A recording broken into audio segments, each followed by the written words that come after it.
Hello everyone, this is Anas and welcome to my channel special education expert. और आज का topic है हमारा सर्बल पाल्सी और सर्बल पाल्सी के क्वेश्चंस करेंगे हम। लगभग 20 क्वेश्चंस आज मैं कराऊंगा और इसमें काफ़ी कॉन्सेप्ट आपकी क्लियर भी होंगे। और कल की वीडियो में हमने इंटेलेक्चुअल डिसेबिलिटी के कुछ क्वेश्चंस करे थे जिसमें मैंने कुछ कॉन्सेप्ट भी क्लियर कराए थे। तो इसी तरह से आज सर्बल पाल्सी को भी स्टार्ट कर देते हैं बिना कोई टाइम वेस्ट किए। तो स्टार्ट करते हैं फर्स्ट क्वेश्चन से। तो पहला क्वेश्चन है आपका, फर्स्ट क्वेश्चन है, according to RPWD act 2016 cerebral palsy is classified under which category of disability. यानी RPWD एक्ट के अनुसार सर्बल पाल्सी को किस श्रेणी की विकलांगता में रखा जाता है। तो इंटेलेक्चुअल डिसेबिलिटी में रखा जाता है सर्बल पाल्सी को, क्रॉनिक न्यूरोलॉजिकल कंडीशन में रखा जाता है, लोकोमोटर डिसेबिलिटी में रखा जाता है, मल्टीपल डिसेबिलिटी में रखा जाता है। तो आपको पता होना चाहिए कि जैसे सर्बल पाल्सी होती है, यानी सर्बल पाल्सी अगर किसी को है तो उसको मूवमेंट में दिक्कत आती है सबसे ज़्यादा, यानी कि मूवमेंट में और कोऑर्डिनेशन में दिक्कत आती है। तो जाहिर सी बात है कि क्या है, चलने फिरने में दिक्कत आती है। तो बेसिकली उसका डायरेक्ट कनेक्शन किससे हो जाएगा, लोकोमोटर डिसेबिलिटी से उससे डायरेक्ट कनेक्शन हो जाएगा। यानी कि सर्बल पाल्सी वाले पर्सन को लोकोमोटर डिसेबिलिटी में दिक्कत होती है, यानी लोकोमोटर डिसेबिलिटी होने के चांसेस रहते हैं उसको, यानी चलने फिरने में दिक्कत आती है। तो सिंपल सर्बल पाल्सी को लोकोमोटर में भी काउंट किया जाता है। लोकोमोटर डिसेबिलिटी में बहुत सारी डिसेबिलिटी को काउंट किया जाता है, सिर्फ इसको ही नहीं किया जाता। तो आप इतना आपको जहन में रखना है। नेक्स्ट क्वेश्चन,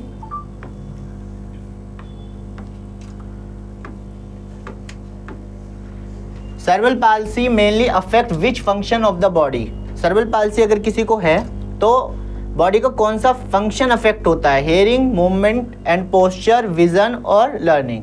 तो सिंपल सा है, अगर किसी को सर्बल पाल्सी है तो उसकी मूवमेंट में और पोस्चर में, पोस्चर जो होगा वो अफेक्ट होता है। जैसे कि आपको मैंने लास्ट वीडियो में जो इंटेलेक्चुअल डिसेबिलिटी पढ़ाई थी तो उसमें भी मैंने क्वेश्चन आंसर करे थे, उसमें भी मैंने बताया था कि सर्बल पाल्सी वाले पर्सन को मूवमेंट में और कोऑर्डिनेशन में दिक्कत होती है, और डेफिनेशन को भी थोड़ा बताया था कि किस तरह से आप याद कर सकते हैं और किस तरह से समझ सकते हैं सर्बल पाल्सी को। तो मूवमेंट एंड पोस्चर में दिक्कत होती है, चलने फिरने में, बैठने उठने बैठने में दिक्कत होती है। स्टिफनेस की प्रॉब्लम भी बहुत देखी जाती है सर्बल पाल्सी वाले पर्सन में। इसका सिंपल सा आंसर हो जाएगा option number B. Question number 3, which part of the brain is damage in cerebral palsy. Cerebral palsy वाले पर्सन अगर कोई है, किसी को भी सर्बल पाल्सी है, तो ब्रेन का कौन सा पार्ट इसमें अफेक्ट होता है। भाई ब्रेन स्ट्रीम होता है, ये भी ब्रेन के अंदर ही एक पार्ट होता है ब्रेन स्ट्रीम। सेरिब्रम होता है, सेरिबेलम होता है, या मेडुला होता है।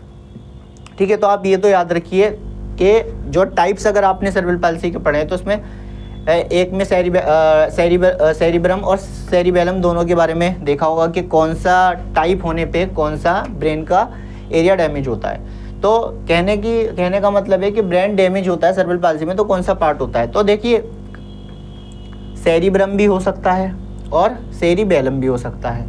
तो ब्रेन स्टीम तो नहीं होगा और मेडुला भी नहीं होता। तो आप दो ऑप्शन तो बचते हैं आपके पास, सेरिब्रम और सेरिबेलम। अगर हमने सर्बल पाल्सी के टाइप्स बताए तो आपको ये ऑप्शन तो ऑटोमेटिक डिलीट कर सकते हो, ऑप्शन ए, ऑप्शन डी। अब बी और सी में से कौन सा ऑप्शन सही है। तो देखिए, अगर बुक्स के अकॉर्डिंग जाओगे तो बी भी ऑप्शन ठीक है, सी भी ऑप्शन सी के ठीक है। अगर यहाँ पर लिखा होता डी ऑप्शन में बी और सी बोथ, तो मैं बोथ को चुन लेते, लेकिन यहाँ पर बी और सी है।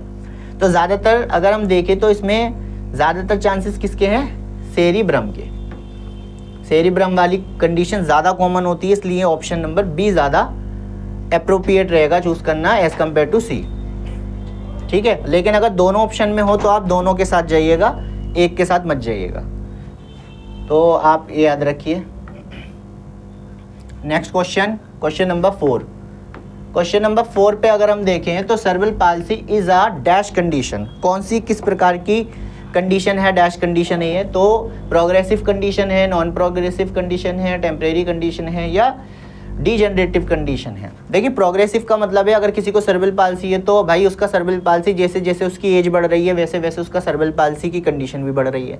मतलब उसका सर्बल पाल्सी, ब्रेन में सर्बल पाल्सी जो की कंडीशन जो है वो बढ़ रही है डे बाई डे, तो प्रोग्रेसिव है। तो हम कहते हैं कि सर्बल पाल्सी प्रोग्रेसिव तो नहीं होती, इतना तो आपको पता होना चाहिए अगर आपने इसको ठीक से समझ रखा। सर्बल प्रोग्रेसिव कंडीशन नहीं है, डे बाई डे नहीं बढ़ती है। ठीक है, टेम्परेरी कंडीशन है ये। अगर किसी को सर्विल पाल्सी हो गया तो वो ठीक हो सकता है? नहीं। तो टेम्परेरी तो नहीं है, परमानेंट है।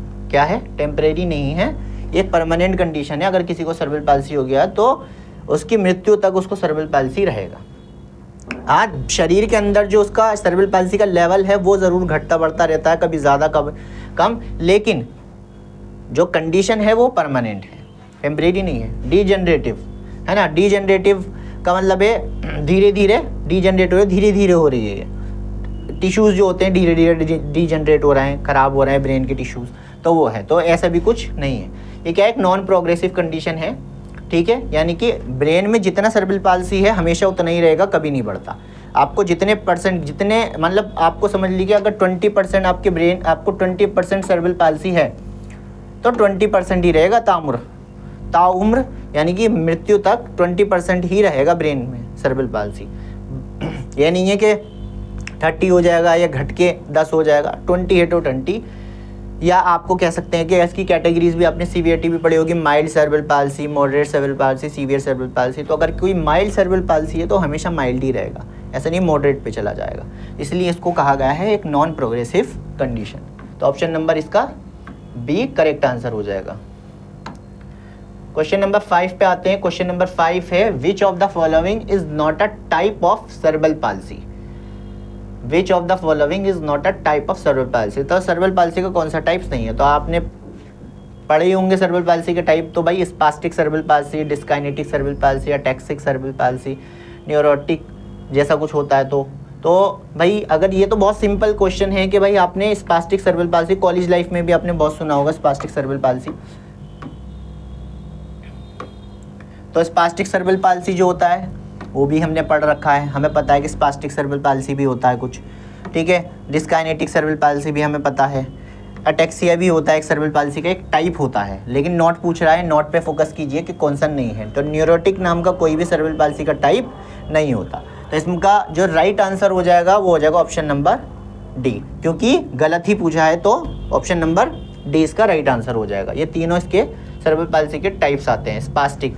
लेकिन आपको ये बता दूं, जब ऑप्शंस आते हैं ना तो ऑप्शंस के बारे में जानकारी होनी चाहिए कि स्पास्टिक सर्विल पाल्सी हो क्या होता है, इसमें क्या कौन सा एरिया ब्रेन का डैमेज होता है, क्या कंडीशन होती है, डिस्काइनेटिक क्या होती है, इसका दूसरा नाम क्या है डिस्काइनेटिक का। तो ये सारी चीज़ें आपको पता होनी चाहिए बेसिक। अगर आपको ये चीज़ें नहीं पता तो आपको बहुत दिक्कत होगी क्वेश्चंस को अटेम्प्ट करने में।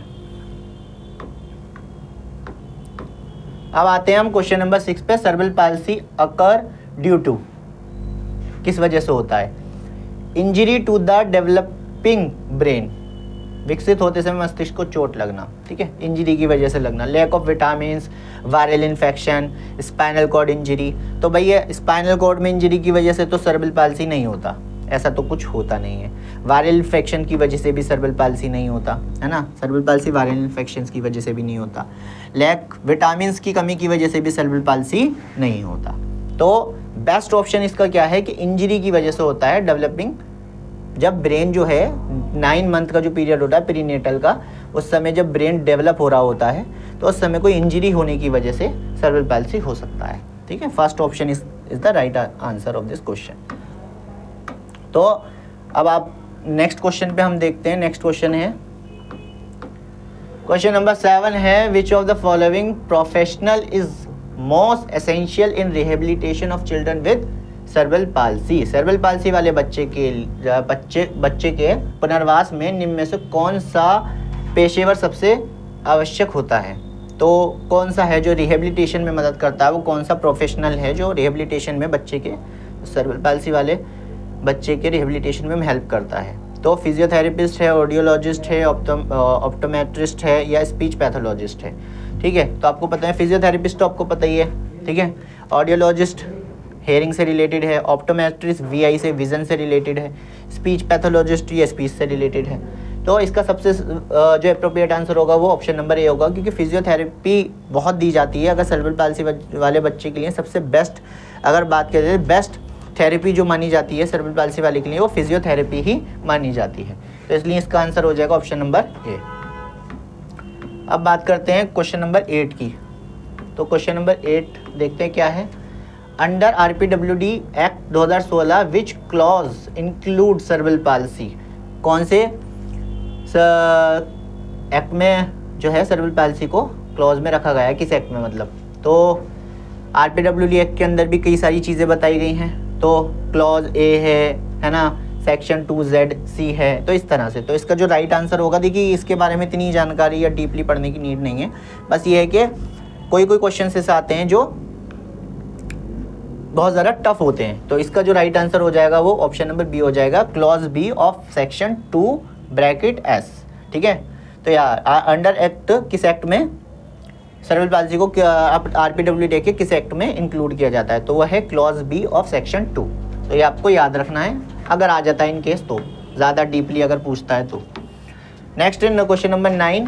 क्वेश्चन नंबर 9 है, which is the most common type of cerebral palsy. सबसे ज़्यादा कौन सा है जो सबसे ज़्यादा कॉमन है, सबसे ज़्यादा बच्चों में, सेरेब्रल पाल्सी वाले बच्चों में सबसे ज़्यादा देखने को मिलता है, वो कौन सा टाइप है। तो 4 ही टाइप होते हैं सेरेब्रल पाल्सी के, स्पास्टिक, अटैक्सिक, अटैक्सिया भी बोलते हैं, मिक्स और डिस्काइनेटिक, ये 4 ही होते हैं। लेकिन सबसे ज़्यादा कॉमन क्या है ना, यानी अगर हम 100% की बात करें तो 100% में से आपको 70% बच्चों में कौन सा टाइप मिलेगा सेरेब्रल पाल्सी का, तो मिलेगा स्पास्टिक। तो सबसे ज़्यादा कॉमन क्या है, स्पास्टिक सेरेब्रल पाल्सी। ठीक है, तो आपको याद रखना है कि स्पास्टिक सेरेब्रल पाल्सी सबसे कॉमन सेरेब्रल पाल्सी है। Next question, question number 10। Cerebral palsy में लीड टू, सेरेब्रल पाल्सी के साथ निम्न में से कौन सी समस्याएं हो सकती है। भाई स्पीच डिफिकल्टी, सेरेब्रल पाल्सी वाले बच्चों को क्या स्पीच डिफिकल्टीज होती हैं, सीजर्स होते हैं, सीजर्स आते हैं, इंटेलेक्चुअल डिसेबिलिटी होती है। तो भाई ये आपको पता होना चाहिए कि एक तरह की एसोसिएटेड कंडीशंस होती हैं। अगर किसी बच्चे को सेरेब्रल पाल्सी है तो उसकी एसोसिएटेड कंडीशंस भी होती हैं, हर डिसेबिलिटी की होती हैं। तो सेरेब्रल पाल्सी वाले बच्चे को स्पीच की प्रॉब्लम्स होती हैं, सीजर्स की प्रॉब्लम हो सकती हैं, इंटेलेक्चुअल डिसेबिलिटी भी हो सकती है। तो इसका आंसर जो करेक्ट आंसर हो जाएगा वो ऑप्शन नंबर डी हो जाएगा, कि ये सभी चीज़ें सेरेब्रल पाल्सी वाले बच्चे में पाई जाती हैं, यानी कि एसोसिएटेड कंडीशन हो सकती है। नेक्स्ट है आपका क्वेश्चन नंबर 11। क्वेश्चन नंबर 11 देखते हैं, the term cerebral palsy is cerebral palsy refer to. ठीक है, जो सेरेब्रल पाल्सी में सेरिब्रल है वो किसको रेफर करता है, तो सेरिब्रल का मतलब होता है आपका ब्रेन। सेरिब्रल का मतलब होता है ब्रेन, क्योंकि ये सेरेब्रल पाल्सी जो है वो किससे रिलेटेड है, ब्रेन से रिलेटेड डिसेबिलिटी है। ठीक है, इसे बर्थ पाल्सी भी कहते हैं क्योंकि जन्म से होती है ना, इसे इसलिए सेरेब्रल पाल्सी को बर्थ पाल्सी भी कहते हैं, जन्म से ये डिसेबिलिटी या कंडीशन होती है। तो ये, और पाल्सी का मतलब क्या होता है, पाल्सी का मतलब होता है वीकनेस या पैरालिसिस। पाल्सिस का मतलब होता है वीकनेस या पैरालिसिस, आपको ये भी ध्यान में रखना है। इसका राइट आंसर ब्रेन हो जाएगा। नेक्स्ट है question number 12, the term palsy means. देखिए सेरेब्रल पाल्सी में पाल्सी का मीनिंग क्या है, या पाल्सी किससे रिलेटेड है, वीकनेस या पैरालिसिस से, ट्रेमर से, स्वेलिंग से या नम्बनेस से। तो सिंपल है, अभी मैंने बताया कि सेरिब्रल का मतलब होता है ब्रेन से और पाल्सी का मतलब होता है वीकनेस या पैरालिसिस से। तो ऑप्शन नंबर ए जो है इसका राइट आंसर हो जाएगा। ट्रिमर, स्वेलिंग ये सब हो सकते हैं, लेकिन ये पाल्सी का मीनिंग पूछा जा रहा है टर्मिनोलॉजी में, तो इसलिए इसका राइट आंसर ए हो जाएगा। नेक्स्ट है क्वेश्चन नंबर 13। क्वेश्चन नंबर 13 देखते हैं, विच of the following is a prenatal cause of cerebral palsy. Prenatal cause पूछ रहा है, यानी कि जन्म से पहले का कारण पूछ रहा है सेरेब्रल पाल्सी होने का। तो birth asphyxia, maternal infection, head injury after birth या मेनिंजाइटिस, इनमें से कौन सा ऑप्शन करेक्ट है। तो इसमें आपको जहन में रखना है क्या है इसका, birth asphyxia, maternal infection, head injury. तो इसका राइट आंसर जो हो जाएगा वो हो जाएगा आपका मैटरनल इन्फेक्शन। ठीक है, माँ को जो इन्फेक्शंस हो जाते हैं तो उसकी वजह से, जब प्रेगनेंसी होती है उस वजह से, कोई इन्फेक्शन होने की वजह से जब बच्चे का जो ब्रेन में प्रॉब्लम आती है उसकी वजह से बच्चा सेरेब्रल पाल्सी हो जाता है, तो एक तरह का प्रीनेटल कॉज है ये। ठीक है, हेड इंजरी आफ्टर बर्थ ये पोस्टनेटल है। बर्थ एक्सप्रेजिया ये भी आपका होता है, ये ड्यूरिंग द बर्थ होता है नेटल पीरियड में। मेनिंजाइटिस ये भी बाद में होता है किसी कंडीशन की वजह से, इसका रीजंस अलग होते हैं। तो इसलिए इसका राइट आंसर जो हो जाएगा वो मैटरनल। अगर आपको ऑप्शंस की जानकारी नहीं है तो फिर आप हो सकता है कि मेनिंजाइटिस पे या इस पे टिक कर दो, हो सकता है। अगर ऑप्शंस की जानकारी है तो फिर आप सही ऑप्शन पे जा सकते हैं। नेक्स्ट क्वेश्चन है आपका क्वेश्चन नंबर 14। क्वेश्चन नंबर 14 है which type of cervical palsy is characterized by stiff muscles and exaggerated reflexes.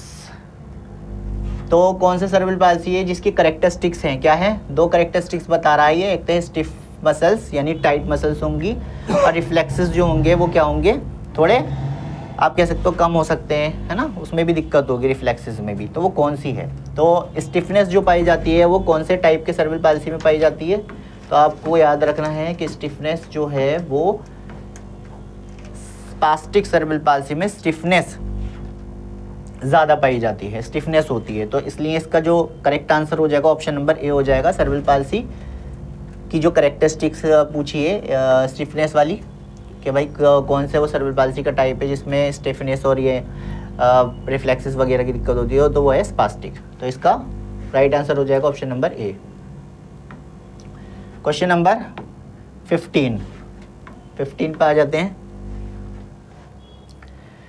Which type of cervical palsy affect coordination and balance. कौन सा टाइप है सर्विकल पाल्सी का जिसमें coordination और balance में दिक्कत होती है? तो वो कौन सा है? अटैक्सिया है, स्पास्टिक, डिस्काइनेटिक, मिक्स, ठीक है, कौन सा ऑप्शन इसमें से करेक्ट है? तो आपको सारे टाइप के बारे में अगर जानकारी है तो पता ही होगा कि जो कोऑर्डिनेशन में है ना और बैलेंस में जो दिक्कत होती है वो अटैक्सिया या अटैक्सिक सर्विकल पाल्सी में होती है। यानी कौन सा टाइप है सर्विकल पाल्सी का? सर्विकल पाल्सी का जो टाइप है अटैक्सिक, जिसे अटैक्सिया भी कहा जाता है, ये वाले टाइप में बच्चे को, सर्विकल पाल्सी वाले बच्चे को बैलेंस में और कोऑर्डिनेशन में दिक्कत होती है। तो ये है अटैक्सिया। अटैक्सिया में सिंपल आपको याद रखना है कि बैलेंस में और कोऑर्डिनेशन में दिक्कत होती है। तो ये आपका सर्विकल पाल्सी का एक टाइप होता है। मेनली 4 ही टाइप होते हैं, ये भी याद रखना है। 4 टाइप के नाम भी याद कर लीजिए। Question number 16। Which type of therapy help improve muscle strength and movement in CP children. वो कौन सी थेरेपी है जो आप कह सकते हैं कि सर्विकल पाल्सी वाले बच्चों मांसपेशियों की शक्ति और गति सुधारने में मदद करती है? तो सिंपल है, मैंने बताया सर्विकल पाल्सी के लिए सबसे बेस्ट थेरेपी जो है, जो मानी जाती है सबसे बेस्ट, सबसे एप्रोप्रिएट, मोस्ट एप्रोप्रिएट जो कही जाती है वो आपकी फिजियोथेरेपी होती है ना, क्योंकि स्टिफनेस होती है ना उनमें, चलने फिरने में दिक्कत होती है, लोकोमोटर में, इसलिए काउंट किया जाता है सर्विकल पाल्सी को, इसलिए फिजियोथेरेपी बेस्ट होती है। म्यूजिक थेरेपी भी सही होती है, लेकिन बेस्ट क्या है, आपको बेस्ट चुनना है, क्या ना। 4 ऑप्शन है तो पॉजिटिव ही, ऐसा तो नहीं है कि आर्ट थेरेपी भी अच्छी नहीं होती या ऑक्यूपेशनल थेरेपी अच्छी नहीं होती, म्यूजिक थेरेपी अच्छी नहीं होती सब बढ़िया है, लेकिन बेस्ट क्या है ऑप्शन, क्योंकि सारी पॉजिटिव है तो आपको बेस्ट चुनना है। तो बेस्ट क्या है? फिजियोथेरेपी बेस्ट होती है, क्योंकि इसमें एक वर्ड दे दिया ना उन्होंने, मसल स्ट्रेंथ, है ना, और मूवमेंट के लिए, तो इसलिए हमने ऑप्शन नंबर ए को चुना है। Question number 17। Which professional focuses on speech and communication training in CP children, है ना। वो कौन से प्रोफेशनल हैं जो अगर किसी को सर्विकल पाल्सी है, उसको स्पीच की और कम्युनिकेशन की प्रॉब्लम है, तो उसके लिए वो हेल्प करेंगे। तो वो कौन से प्रोफेशनल हैं? ऑक्यूपेशनल थेरेपिस्ट हैं, स्पीच पैथोलॉजिस्ट हैं, स्पेशल एजुकेटर हैं या साइकोलॉजिस्ट हैं। यहाँ पर ऑप्शन में अगर मैं डालना चाहूँ तो फिजियोथेरेपी अगर मैं डालना चाहूँ तो वो भी डल सकता है, लेकिन आपसे पूछा क्या है, अगर आपने क्वेश्चन में मेंशन कर दिया है, क्वेश्चन में मेंशन करा है स्पीच और कम्युनिकेशन की प्रॉब्लम ट्रेनिंग के लिए, तो कम्युनिकेशन और स्पीच की ट्रेनिंग कौन देगा भाई? साइकोलॉजिस्ट देंगे? नहीं, स्पेशल एजुकेटर तो का काम ये नहीं होता, हालांकि सिखाया जाता है उन्हें ट्रेनिंग में, लेकिन वो इसके एक्सपर्ट नहीं है इस चीज़ के। तो स्पीच पैथोलॉजिस्ट जो होते हैं, है ना, स्पीच पैथोलॉजिस्ट जो होते हैं, SLP भी एक SLP वर्ड भी याद रखना है, स्पीच लैंग्वेज पैथोलॉजिस्ट जो होते हैं, तो वो इसके लिए बेस्ट करते हैं, वो बेस्ट होते हैं। स्पीच पैथोलॉजिस्ट जो होते हैं या स्पीच थेरेपिस्ट जो होते हैं वो इसके लिए बेस्ट ट्रेनिंग दे सकते हैं और सर्विकल पाल्सी वाले बच्चों को बोलना वगैरह सिखाते हैं। तो आपको ये जहन में रखना है, ऑप्शन नंबर 20 का राइट आंसर होगी। क्वेश्चन नंबर 18 पे आ जाते हैं। बहुत सिंपल है answer. In the RPWD act 2016 total how many specified disability are listed. कितनी लिस्टेड है? सिंपल है, कोई भी आपको बता सकता है कि 21 डिसेबिलिटीज़ हैं। बहुत सिंपल आंसर है इसका, ज़्यादा इस पर हम चर्चा करने की ज़रूरत भी नहीं है। तो which of the following aid is commonly use by children with cerebral palsy, कौन से जो है आपका ऐड है वो सबसे ज़्यादा यूज़ होता है सेरेब्रल पाल्सी? तो भाई wheelchair, hearing aid, braille book या white cane. The white cane है ना, वाइट छड़ी पकड़ के जो जाते हैं, तो ब्लाइंड के लिए होती है, ब्लाइंड के लिए। ब्रेल बुक भी ब्लाइंड के लिए, हेयरिंग एड HI के लिए। व्हील चेयर का यूज़ जो होता है सेरेब्रल पाल्सी के लिए किया जाता है। सेरेब्रल पाल्सी वाले बच्चे ज़्यादातर आपने देखे होंगे व्हील चेयर पे बहुत दिखते हैं, और इनके लिए एक स्पेशल चेयर होती है सेरेब्रल पाल्सी जिसे CP चेयर बोलते हैं। CP चेयर इनके लिए अलग से डिज़ाइन की जाती है, अलग से इसको परचेस करना पड़ता है पेरेंट्स को, या कैंप वगैरह में भी मिल जाती है अगर सर्टिफिकेट वगैरह बना हुआ है तो CP चेयर इसके लिए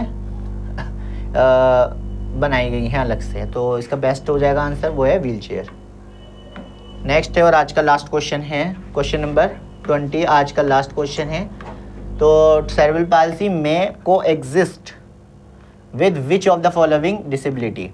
तो को एग्जिस्ट का से हमारा मतलब है एसोसिएटेड कंडीशन से। आप याद रखिए एसोसिएटेड कंडीशन, एसोसिएटेड कंडीशन है भाई, ये याद रखना।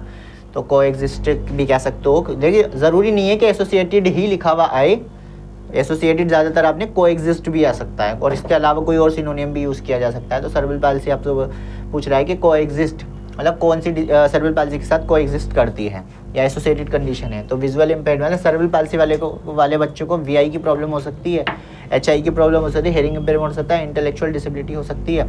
तो ये बिल्कुल सही है कि सेरेब्रल पाल्सी वाले बच्चे को विज़न की प्रॉब्लम भी हो सकती है, हेयरिंग की भी प्रॉब्लम हो सकती है, और इंटेलेक्ट की भी प्रॉब्लम हो सकती है। इसलिए इसका सही आंसर हो जाएगा ऑप्शन नंबर